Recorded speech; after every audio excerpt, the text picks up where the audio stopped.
The alarm bells rang across the Villani research station as another explosion shook the building. Dr. J-Wan pressed his hands against the communication panel, his fingers shaking as he tried to send the distress signal one more time. Outside the window, he could see the dark shapes of Korth warships moving between the peaceful cities of his adopted homeworld. J-Wan was not like the other Villani. He had been raised by humans after his parents died in a mining accident 20 years ago. The human family that took him in taught him their language and their ways. Now, as the only one on the planet who knew how human technology worked, he was their last hope. "The signal is going out," he said to Elder Hyojin, who stood behind him with worried eyes. "I changed the frequency to reach the Thessian peacekeepers. They should get help to us soon." But J-Wan had made a mistake. In his panic, he had used the wrong communication channel. Instead of reaching the peaceful Thessians, his distress call was traveling toward a very different part of space, far away.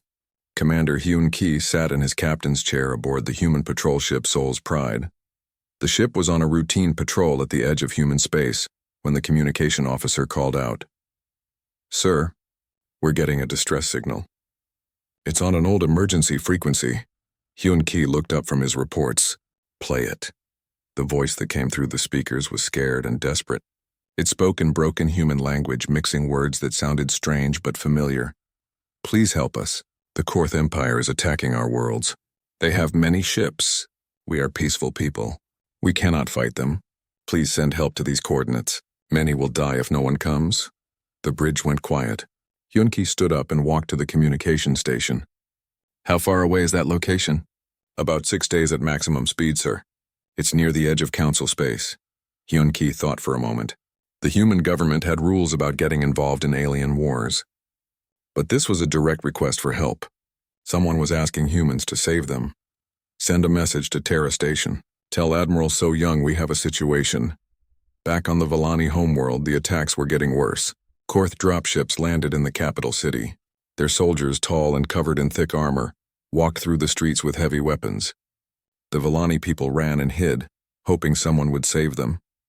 Elder Hyojin found J-Wan still working at the communication station. "Have the Thessians answered?" J-Wan shook his head. "No response yet, but I keep sending the signal. Someone will hear it."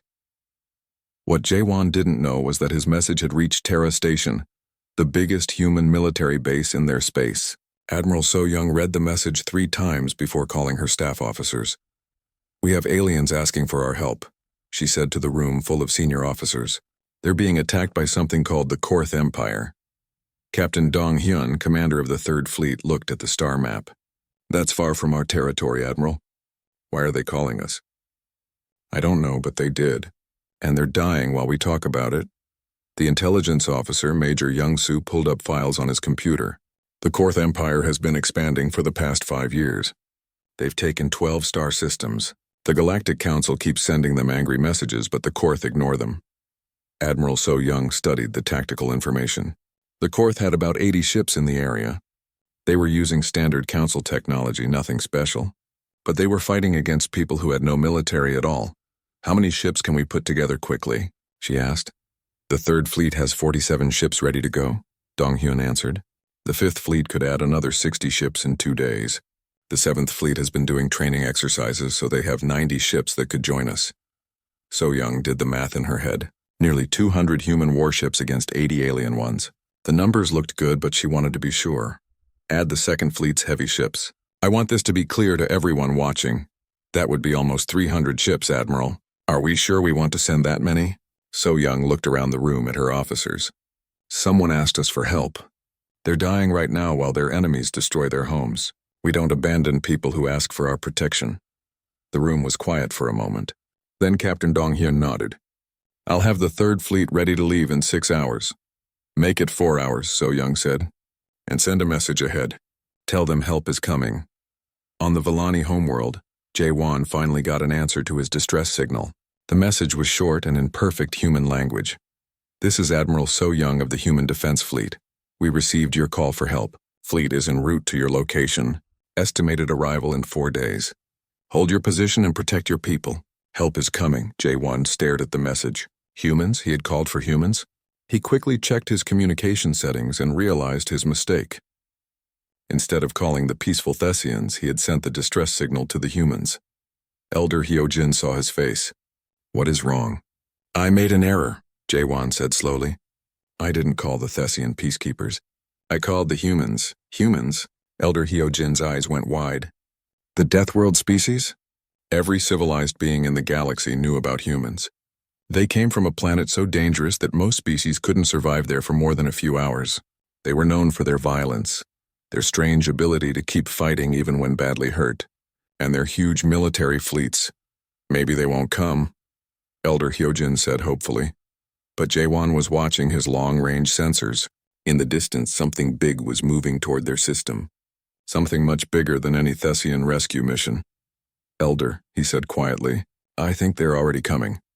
The Korth commander on the main battleship was getting reports from his officers about the progress of the invasion. Everything was going according to plan. In a few more days, the Villani worlds would belong to the Korth Empire. Sir, his sensor officer called out, we're detecting ships approaching the system. How many? The commander asked. The sensor officer checked his readings again. Sir, there are a lot of them. More than we've ever seen in one place. The Korth commander walked over to look at the sensors himself. What he saw made his blood run cold. Nearly 300 ships were heading straight for them, and they were moving faster than any ships he had ever seen. Who are they? He demanded. Unknown, sir. But they're definitely military vessels. And, sir, they're big. As the human fleet got closer to the Villani system, Captain Dong-hyun looked at the tactical display on his bridge.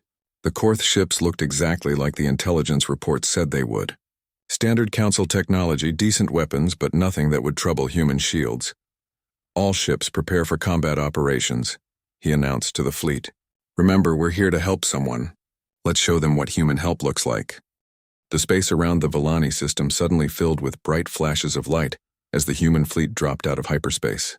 Captain Dong-hyun stood on the bridge of his flagship, the Inchin's Fury, watching as his sensors counted the enemy ships. 87 Korth vessels confirmed, reported his tactical officer, Lieutenant Min Ho. They're moving to intercept us, Dong-hyun nodded. The Korth were doing exactly what human war games predicted they would do. They were treating this like any other Council species response, a small diplomatic mission with maybe a dozen ships. Open a channel to the lead Korth ship, Dong-hyun ordered. On the Korth flagship, Admiral Vektar looked at his tactical display with growing confusion. His sensors kept giving him numbers that didn't make sense. No single species had ever deployed this many military ships at once. The aliens are trying to communicate, his communication officer reported. Put them on screen. Captain Dong-hyun's face appeared on the Korth bridge display. He was calm and professional, like someone discussing the weather. This is Captain Dong-hyun of the Human Defense Fleet. You are attacking a species that has requested our protection. Withdraw your forces immediately and we can discuss terms for your surrender. Admiral Vektar laughed. Human? I have never heard of your species. You have impressive numbers, but numbers mean nothing without the will to use them. Withdraw now or we will destroy your fleet. Dong-hyun's expression didn't change. I see.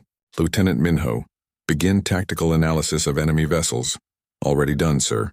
Their shields are standard Council technology, about 60% the strength of our backup systems. Their weapons are plasma-based, effective range about half of our main guns. Their ship hulls appear to be standard composite armor. Thank you. Korth Admiral, this is your final warning. Surrender now. Vektar cut the communication and turned to his weapons officer. Show these humans what Korth firepower can do. Target their lead ships and fire. The Korth fleet opened fire first. Bright streams of plasma energy crossed the space between the fleets, striking the leading human ships. On the Korth bridge, everyone watched the tactical display, expecting to see human vessels exploding. Instead, the plasma bolts hit the human shields and disappeared like raindrops hitting a mountain. Sir, the Korth weapons officer said quietly, our weapons had no effect. Down on the Villani homeworld, Dr. Jaewon was monitoring the battle from his communication station. Elder Hyojin stood beside him, both of them watching in amazement as the human ship sat completely still while the Korth fleet fired everything they had. Why aren't the humans shooting back? Hyojin asked. Jaewon remembered what his human family had taught him about their military doctrine. They always give the enemy a chance to surrender first. But now that the Korth have fired, In space above them, Captain Dong-hyun sighed. Well, we tried.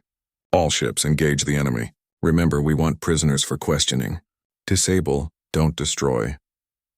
What happened next became known in galactic military history as the 17-minute war. The human ships moved forward with a speed that shocked the Korth sensors. Their weapons fired beams of energy that cut through Korth shields like they weren't there. But instead of destroying the enemy ships, the humans aimed for engines and weapon systems. Sir, they're not trying to kill us, the Korth tactical officer reported in confusion. They're just making our ships unable to fight. Admiral Vectar watched in horror as his fleet was systematically disabled. Human ships moved through Korth formations like they were flying through empty space. Their shields absorbed everything the Korth could shoot at them, while their own weapons destroyed exactly what they aimed at. But the most frightening thing was how the humans fought. There was no emotion, no anger, no excitement. They moved like machines, each ship knowing exactly what to do. It was like watching a predator hunt prey that had no chance of escape. On the human flagship, Lieutenant Min Ho reported the battle's progress. 62 Korth ships disabled. 23 are trying to retreat. 2 ships are attempting to ram us. Stop the ramming attempts with tractor beams. Disable the retreating ships. I want all of them captured, Dong-hyun ordered. Staff Sergeant Yoon Seo was preparing her Marine unit for boarding operations. She had studied the intelligence reports on Korth ship design during the journey to the battle. Listen up, she told her soldiers. Korth are bigger than humans, but they're used to fighting species that are weaker than them. They wear heavy armor because most aliens can't hurt them through it. We can, the Marines nodded. They had trained for boarding operations against species that thought armor made them invincible. Remember, we want prisoners. Use stun weapons first. Only use lethal force if they threaten civilians. The first human boarding pods hit the Korth flagship while Admiral Vectar was still trying to understand how his entire fleet had been defeated so quickly. Boarding. Pods are attached to our hull, his security officer reported. They're cutting through our armor. How many attackers? The pods are small. Maybe 12 humans total. Vectar thought 12 humans would be easy to stop. His ship had over 200 Korth soldiers on board. But he was thinking like most galactic species where combat was about size and strength. The human Marines cut through the Korth ship's hull and entered the corridors. The first Korth soldiers they met were wearing full battle armor and carrying heavy plasma rifles. Sergeant Yoon Seo's team moved through the ship like they had trained for this exact situation their entire lives. The Korth soldiers were strong and well-armed, but they fought like they expected their enemies to be afraid of them. Humans weren't afraid. The Korth soldiers found themselves facing opponents who could move faster than they expected, who could absorb damage that should have stopped them, and who fought with a coordination that seemed impossible. Within 30 minutes, the entire Korth crew had been stunned and secured. Similar scenes played out across the disabled Korth fleet as human boarding parties took control of every enemy ship. On his bridge, Admiral Vectar found himself facing Sergeant Yoon Seo. She was smaller than him, carrying lighter weapons, and should have been no threat at all. Admiral Vectar, she said in perfect Korth language, by the authority of the Human Defense Fleet, I place you under arrest for unprovoked aggression against a protected species. Protected species? Vectar was confused. The Volani are not under anyone's protection. They are now, Yoon Seo replied. They asked for our help.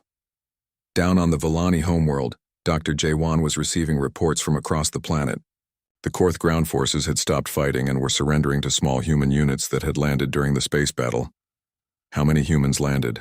Elder Hyojin asked. The reports say maybe 2,000 human soldiers, Jae-won answered, but they defeated 50,000 Korth troops.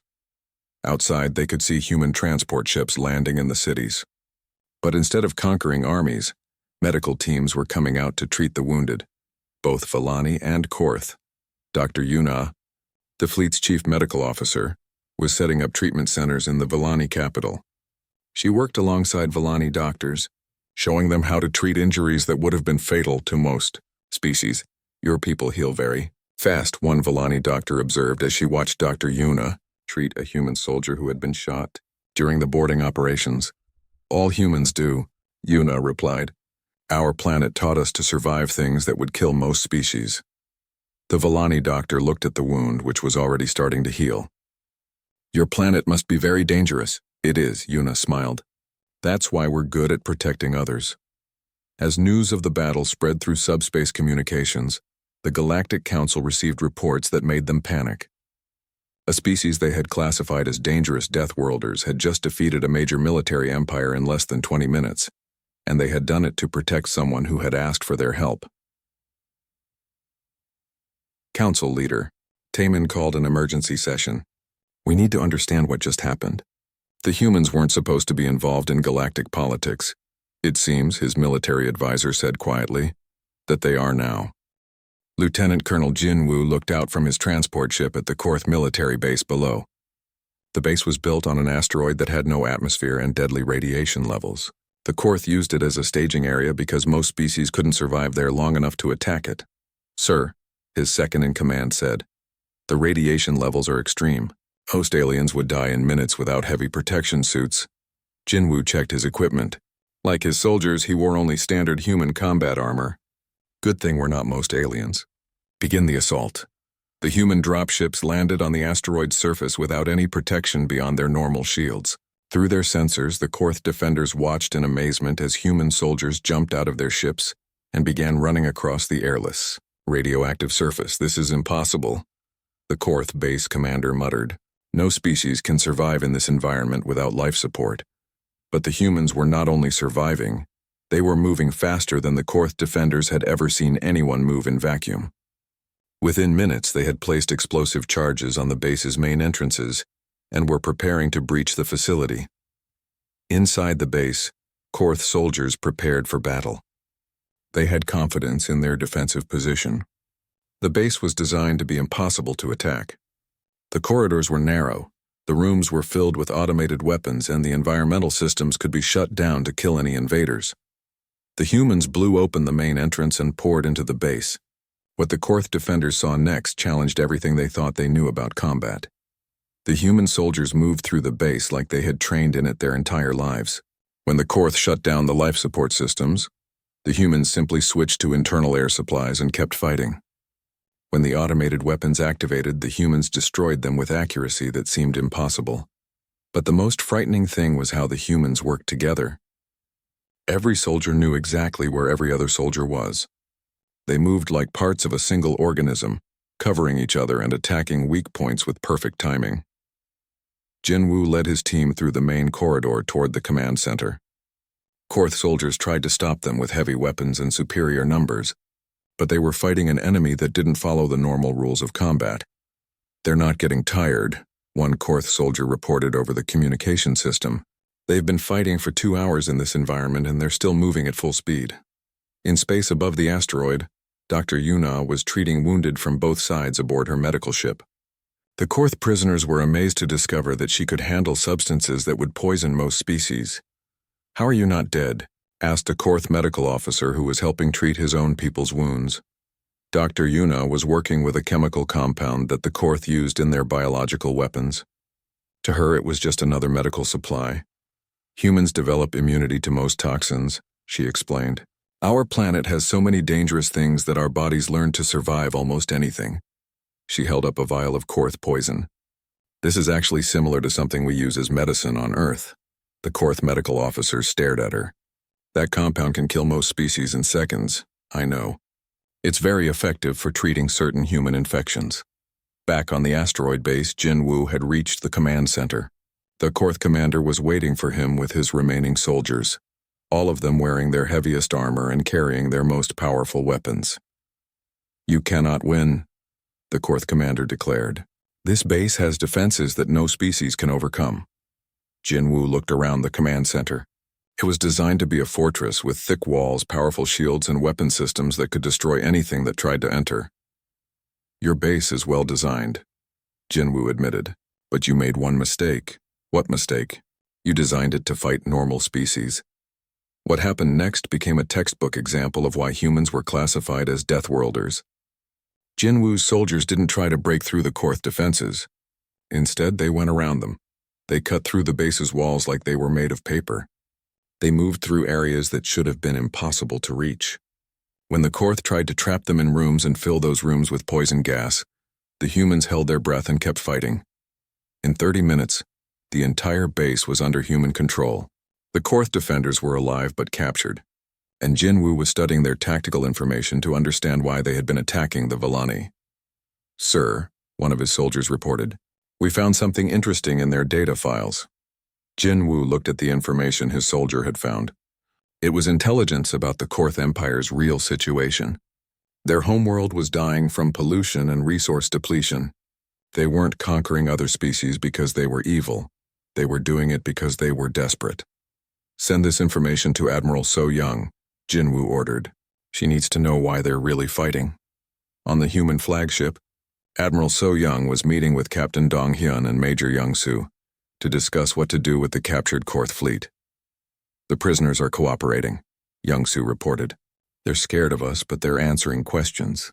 Most of them seem to be regular soldiers following orders." "What about their leadership?" So Young asked. "Admiral Vector is confused. He keeps asking how we defeated them so easily. I think he genuinely doesn't understand that some species are more militarily capable than others." Dong Hyun pulled up tactical displays from the battle. "Their technology isn't bad. Their strategy was reasonable. They just weren't prepared to fight someone who could ignore most of their advantages." So Young studied the information from Jinwoo's assault on the asteroid base. The intelligence about the Korth homeworld's problems changed everything. "They're not expanding because they want to conquer the galaxy," she realized. "They're expanding because they're running out of time." Down on the Villani homeworld, Dr. Jae-won was working with human engineers to repair the damage from the Korth attacks. He was amazed by how quickly the humans worked and how easily they handled dangerous tasks. "Be careful with that power coupling," he warned Engineer Subin. "It has enough energy to kill most people." Subin looked at the coupling, which was sparking with electrical energy that would have been lethal to any Villani. "Thanks for the warning. I'll use insulated tools." She reached out with her bare hands and grabbed the coupling, redirecting the energy flow to repair the damaged system. To her, it was just a minor electrical shock. "How did you do that?" Jae-won asked in amazement. "Do what?" Subin was genuinely confused. "You just touched a power coupling with enough energy to stop a Villani heart." "Oh, that. Humans have a high tolerance for electrical shock. We get struck by lightning on our planet fairly often." Elder Hyojin approached them with several other Villani leaders. They had been watching the humans work and were beginning to understand why these people were classified as Deathworlders. "Dr. Jae-won," Hyojin said, "we need to discuss what happens next. The humans defeated the Korth, but what do they want from us in return?" It was a reasonable question. In galactic politics, military aid always came with a price. Species that helped others in conflicts expected territory, resources, or political control in exchange. Jae-won had been raised by humans, so he understood their culture better than other Villani. "I don't think they want anything. That's impossible. No species provides military aid without expecting something back." "Humans do," Jae-won said. "They have a saying, 'With great power comes great responsibility.' They think their military strength means they have a duty to protect weaker species." The Villani leaders looked at each other in confusion. They had never encountered this concept before. "You mean they helped us just because we asked for help?" "I think so." On her flagship, Admiral So Young was making a decision that would change galactic politics forever. She had the intelligence reports about the Korth homeworld crisis. She had tactical assessments of their military capabilities. And she had a choice to make. "Send a message to the Korth Admiral," she ordered. "Tell him I want to discuss terms for ending this conflict." "What kind of terms?" Dong Hyun asked. So Young smiled. "The kind that solve problems instead of just winning battles." The message that went out to Admiral Vector was unlike anything in the history of galactic warfare. Instead of demanding surrender and tribute, the humans were offering to help solve the crisis that had caused the war in the first place. When Vector read the message, he couldn't believe it.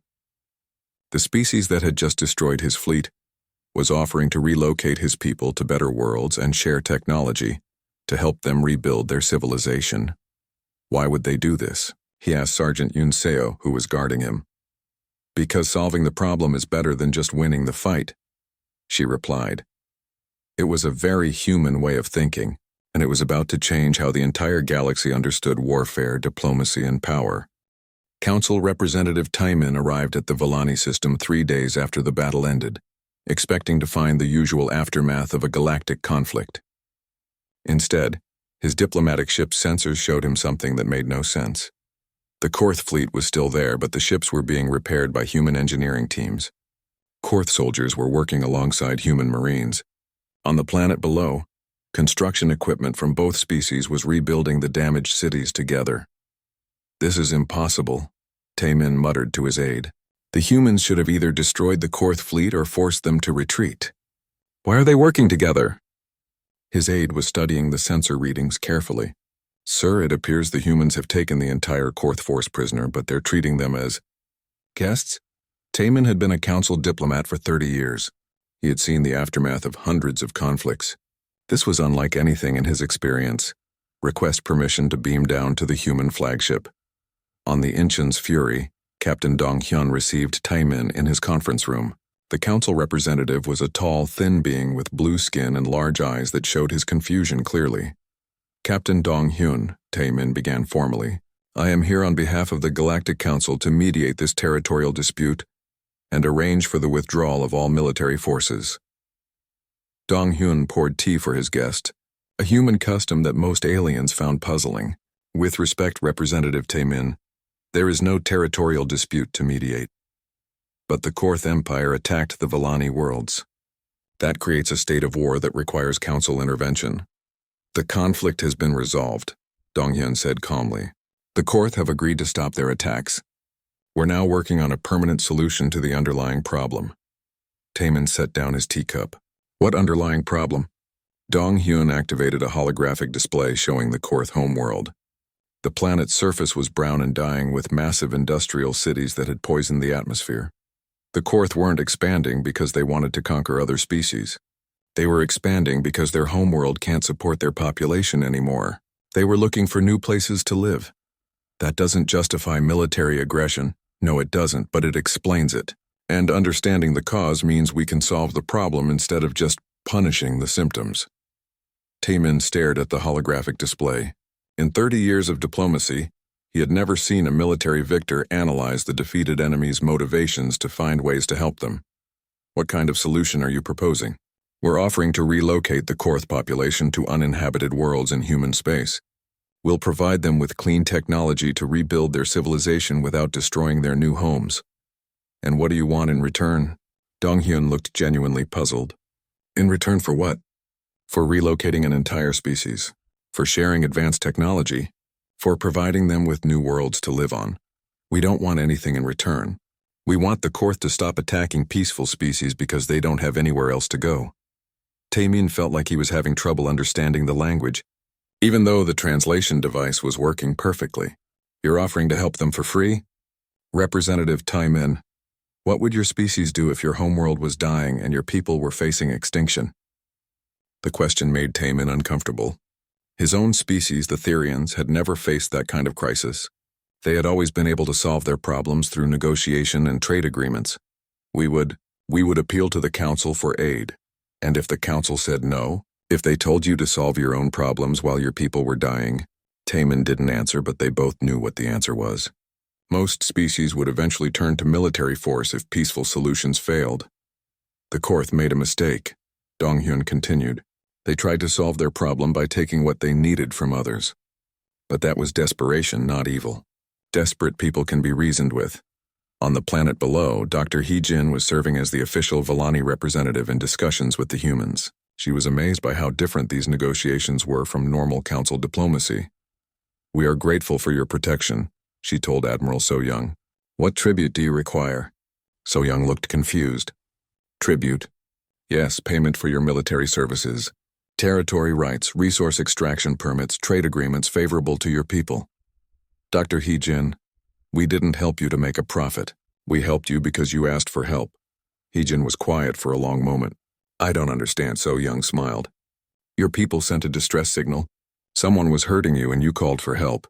Where we come from, when someone calls for help, you help them. That's all. But surely you want something. A military base in our system? Rights to our mineral deposits? We want your people to be safe and free. If you want to trade with us, we'd be happy to trade with you. If you want to share scientific research, we'd enjoy that. But we don't require anything from you." Dr. Hee-jin had studied galactic politics her entire career. This was completely outside her understanding of how interstellar relations worked. Meanwhile, Major Young-soo was conducting detailed interviews with Korth prisoners to understand their empire's structure and motivations. What he found surprised him. "Admiral," he reported to So-young, "the Korth Empire isn't really an empire.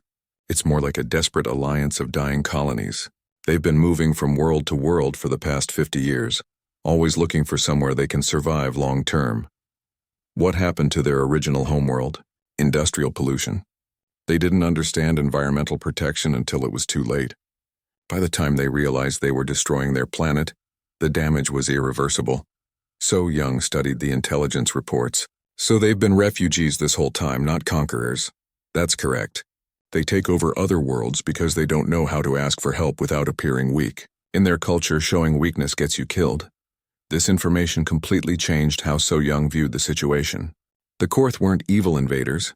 They were a homeless people who had learned to survive by being aggressive because they thought no one would help them voluntarily. "Major, prepare a comprehensive relocation plan. I want options for moving their entire population to suitable worlds. And get our terraforming specialists involved. Some of our marginal worlds could be made habitable with the right technology." Young-soo was impressed by the scope of what the Admiral was proposing. "Ma'am, we're talking about relocating billions of beings. That's going to be expensive and take years to complete. Major, what's our military budget for this year? Approximately 800 billion credits. And how much did this entire operation cost us?" Young-soo checked his logistics reports. About 12 million credits in fuel and ammunition. So we could fund Korth relocation for decades with what we normally spend. Preparing for wars that never happen. It was a perspective that had never occurred to the Galactic Council. Instead of spending enormous resources preparing to fight conflicts, humans were proposing to spend those same resources preventing conflicts from starting. Back on the human flagship, Representative Timon was trying to write a report to the Council that would make sense of what he was seeing. "Captain Dong-hyun," he said, "my government needs to understand human intentions. Are you planning to expand into this region of space?" "We have no territorial ambitions here," Dong-hyun replied. "We came because someone asked for our help. When the situation is resolved, we'll return to our own space." "But you've demonstrated military capabilities that exceed most Council species. Surely you intend to use that power to gain political influence?" Dong-hyun thought about this for a moment. "Representative Taemin, do you know why humans are classified as Deathworlders? Because you come from a dangerous planet. That's part of it. But the real reason is that we learned to survive on a world that was actively trying to kill us. Every day on Earth, humans face challenges that would destroy most species. That taught us something important. What? That survival isn't about being the strongest or the most aggressive. It's about being adaptable, working together, and helping each other when things get dangerous." Taemin was beginning to understand why human military doctrine seemed so different from other species. You see military power as a tool for protection, not conquest, exactly. On Earth, the strongest humans aren't the ones who can hurt others. They're the ones who can protect others. That's what strength is really for. As Taemin prepared his report to the Galactic Council, he realized he was going to have to explain something that had never happened before in galactic history. A species had achieved overwhelming military victory and then used that victory to solve problems. Instead of create new ones, the galaxy was about to learn that Deathworlders didn't just think differently about combat. They thought differently about everything. 6 months later, Colonel Wu Jin stood on the observation deck of the human peacekeeping station that orbited the first Korth settlement world. Through the transparent aluminum windows, he could see Korth transport ships bringing families to their new homes on the planet below. "How many have we relocated so far?" he asked his aide, Lieutenant Sang-ho. 2 million Korth have been moved to this system alone, Sang-ho reported. Another 3 million are being settled on the worlds in the Kepler 442 system. The terraforming operations are ahead of schedule. Wu Jin smiled as he watched Korth children playing in the transport ships. These were the same people who had been part of a conquering empire just 6 months ago. Now they were refugees finding new homes with human help. Any problems with the integration process? Minor cultural adjustments, but nothing serious. The Korth adults are having trouble understanding why we're helping them without asking for anything in return. The children are adapting much faster. On the planet's surface, Former Korth Admiral Vektar was working with human engineers to design new cities that wouldn't repeat the environmental mistakes of his people's past. It was strange for him to be taking orders from the same species that had defeated his fleet, but he was beginning to understand how humans thought about former enemies. Admiral Vektar called engineer Minseo. "We need your input on the industrial district design. Your people understand heavy manufacturing better than we do." Vektar still found it difficult to believe that the humans wanted his expertise. In Korth culture, defeated leaders were usually executed or imprisoned. They certainly weren't asked to help plan new settlements. "Why do you trust me?" he asked Minseo. "6 months ago, I was trying to destroy human ships." Minseo looked up from her planning tablet. "6 months ago, you were trying to save your people. Now you're still trying to save your people. That hasn't changed. But I was your enemy. You were desperate, not evil. Desperate people make bad choices, but they can also make better choices when they have better options." This was a very human way of thinking, and it was slowly changing how the Korth understood conflict and cooperation. Meanwhile, Dr. Soo-hyun was completing her comprehensive report on human Korth integration for the Galactic Council. Her research had become the most requested document in Council history. "The key finding," she wrote, "is that Deathworld species may be uniquely suited for conflict resolution due to their survival-based psychology. Humans view problems as challenges to be solved rather than competitions to be won." Her report included detailed observations of how human peacekeepers worked with both Volani and Korth populations. Unlike traditional Council peacekeeping forces, which focused on maintaining separation between hostile groups, humans worked to create cooperation. Human peacekeeping doctrine is based on the principle that former enemies can become allies if the underlying causes of conflict are addressed. Her report continued. This approach requires military strength sufficient to prevent renewed hostilities, combined with economic and technological resources to solve the problems that caused the original conflict. Back in the Volani system, Dr. Jae-won was working in a joint research facility where Volani, human and Korth scientists collaborated on new technologies. The facility itself was proof of how much had changed in 6 months. Dr. Jae-won called his Korth colleague, Dr. Rav Cole. "The humans have approved our proposal for the new atmospheric processor design. The project they were working on would allow Korth industrial technology to be used for terraforming instead of strip mining." It was exactly the kind of cooperation that had seemed impossible during the war. "Have you figured out why humans think so differently from other species?" Rav Cole asked. Jae-won had been thinking about this question for months. He had been raised by humans, so he understood their culture, but explaining it to other species was difficult. "I think it's because their planet taught them that cooperation is more important than competition," he said. "On most worlds, the strongest individuals survive. On Earth, the groups that work together survive." Dr. Kyung-ho, the human team leader, overheard their conversation. "That's not quite right," he said with a smile. "On Earth, the individuals who help their groups survive are the ones who get to reproduce. So over millions of years, humans evolved to be better at cooperation than competition." It was a simple explanation, but it helped explain why humans had approached the Korth situation so differently from other species. On the Council homeworld, Representative Tai-min was presenting his final report to the full assembly. The chamber was packed with delegates from hundreds of species, all wanting to understand what had happened in the Volani system.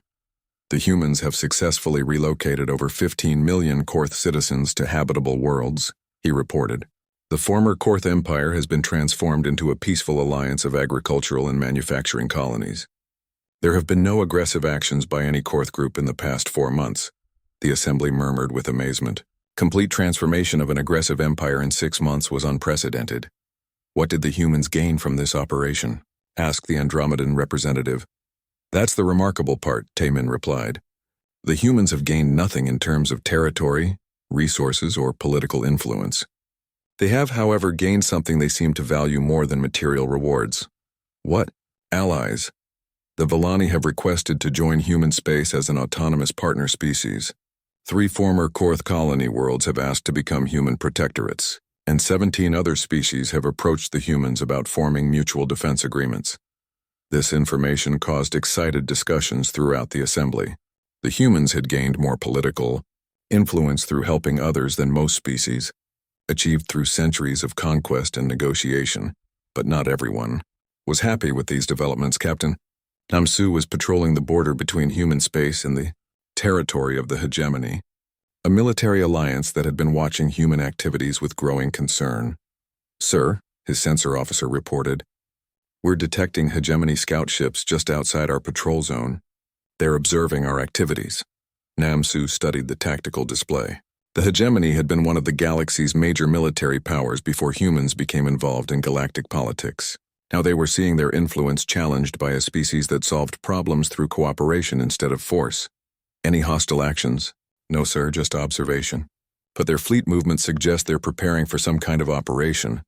Namsu sent a coded message to Admiral So Young. The hegemony was not like the Korth. They weren't desperate refugees looking for new homes. They were an established power that had built their influence through military threats and political manipulation. If they decided that humans were a threat to their dominance, the galaxy might see a very different kind of conflict. On her flagship, Admiral So Young read Namsu's report with concern. Intelligence suggested that several major powers were forming an alliance to contain human expansion, even though humans had shown no interest in expanding their territory. "The problem," she explained to her staff officers, "is that we've changed the rules of galactic politics without meaning to. Other powers are afraid that their own subject species might start asking for human help." Captain Dong Hyun looked at the strategic map showing human activities across the galaxy. "Are they right to be concerned?" "Probably," So Young admitted. "When people see that there's an alternative to being exploited or oppressed, they tend to want that alternative."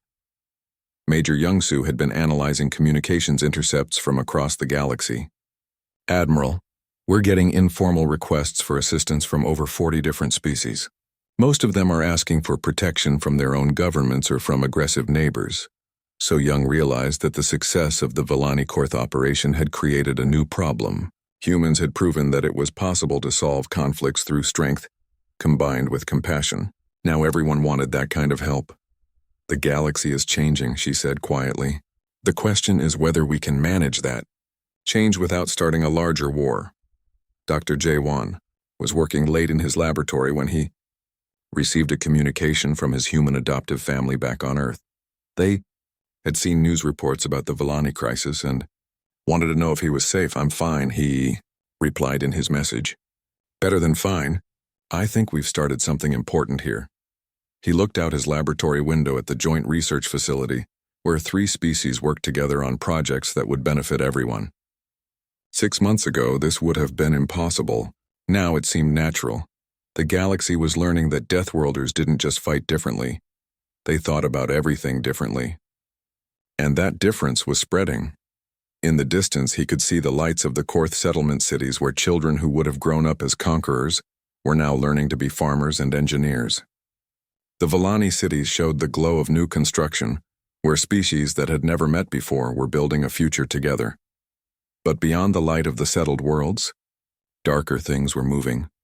The old powers of the galaxy were deciding how to respond to this new way of thinking about strength and cooperation. The age of human involvement in galactic affairs was just beginning, and not everyone was happy about it.